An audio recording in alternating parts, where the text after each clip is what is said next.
अस्सलाम वालेकुम। Hi guys, this is me doctor Shahriar. आज मैं आपके लिए एक नया टॉपिक लेके आया हूँ, comparison between vitamin A and vitamin के।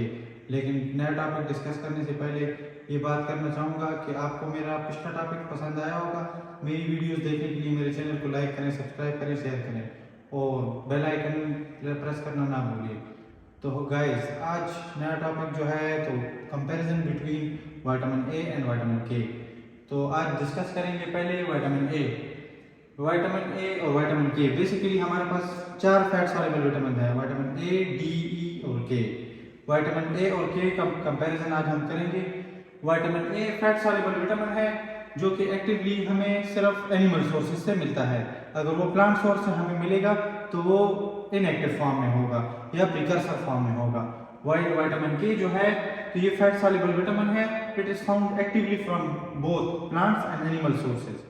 तो ये एक इनका कंपैरिजन हो गया। दूसरा, विटामिन ए का बेसिकली कोई कोएंजाइम फंक्शन नहीं होता, वाइल विटामिन के जो है it is a fat soluble vitamin with coenzyme function. It take part in different reaction with enzymes. और तीसरा इसका कंपैरिजन जो है तो vitamin A is required for cure of night blindness, while vitamin K is required for blood coagulation mainly.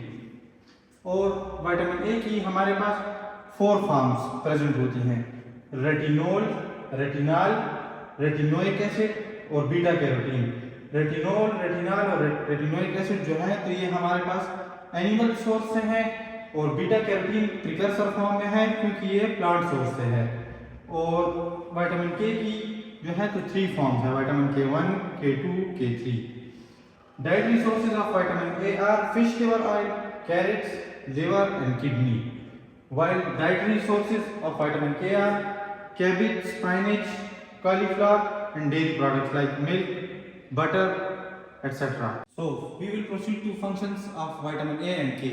Functions of vitamin A are vision, growth and differentiation of cells like hair and skin, reproduction, antioxidant function, immunity में इसके ये 5 इसके main functions हैं। Antioxidant function ये है कि ये free radicals body में बनते हैं, उनका काम होता है कैंसर को इनिशिएट करना। तो ये विटामिन ए का ये रोल है कि वो फ्री रेडिकल्स को एलिमिनेट करता है बॉडी से। तो इस तरह ये हमें कैंसर से बचाने में अहम रोल अदा करता है। इसी तरह विटामिन के जो फंक्शन हैं वो है ब्लड कोagulation में। बेसिकली ब्लड कोagulation जो है तो ब्लड क्लॉटिंग में मतलब इसका अहम रोल है। और इसके अदर फंक्शंस जो हैं तो वो भी ब्लड क्लॉटिंग के साथ रिलेटेड हैं, that R post translational modification of blood clotting factors.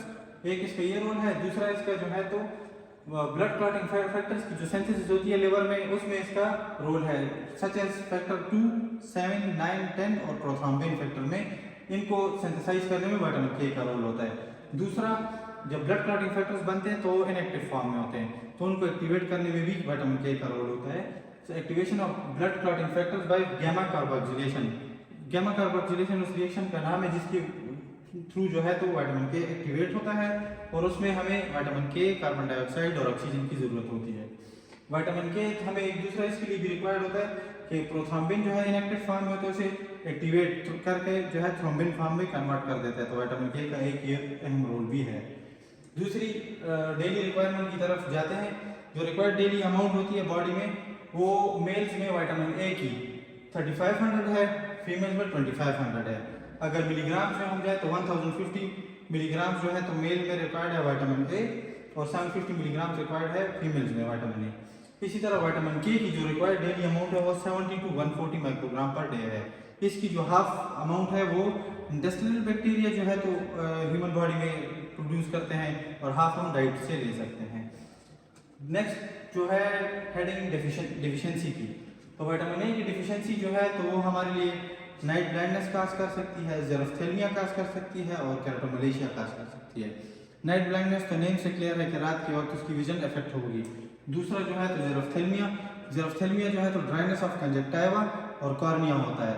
और जब ये इनिशियल स्टेजेस होते हैं ज़ेरोफ्थेल्मिया, जब ये प्रोलॉन्ग स्टेज तक चला जाए तो केराटोमलेशिया वो जो है तो degeneration and ulceration of cornea होती है और उसमें परमानेंट विजन लॉस भी हो सकती है। वाइल डिफिशियंसी ऑफ विटामिन के can cause increased blood clotting time and increased bleeding in even minor cuts। और दूसरा लास्ट हेडिंग जो है हाइपरविटामिनोसिस, जब विटामिन लेवल बॉडी में रिक्वायर्ड उससे बढ़ जाए। तो हाइपरविटामिनोसिस ए में डर्मेटाइटिस हो सकता है, लॉस ऑफ हेयर हो सकता है, टेंडरनेस ऑफ लॉन्ग बोन्स हो सकता है और रेज इंट्राक्रैनियल प्रेशर भी हो सकता है। वाइल हाइपरविटामिनोसिस के जो है तो उसमें जॉन्डिस होगा, एनीमिया होगा due to increase breakdown of RBC. Hope आपको मेरा लेक्चर पसंद आया होगा। मेरे लेक्चर्स देखने के लिए मेरे चैनल को सब्सक्राइब करें, शेयर करें, मेरी वीडियो को लाइक करें। शुक्रिया, अल्लाह हाफिज़।